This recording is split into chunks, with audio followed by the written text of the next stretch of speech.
បានមួយកាត់ព្រឹកឲ្យបងប្អូនអើយនេះមួយមហោប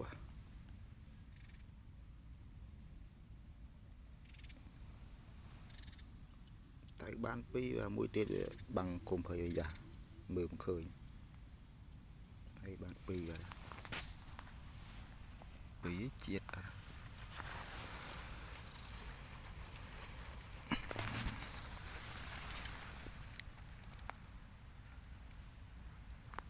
ដាក់កុកសធ្នាក់ណោះវាអត់ឃើញចោះ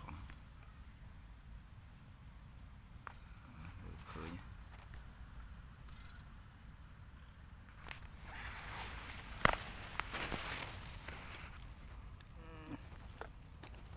ទឹកឥឡូវឡើងគេណាតែគង់ទៀតហើយ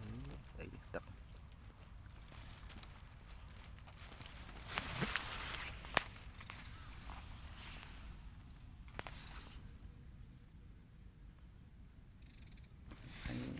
អត់ឆ្ងាយទេ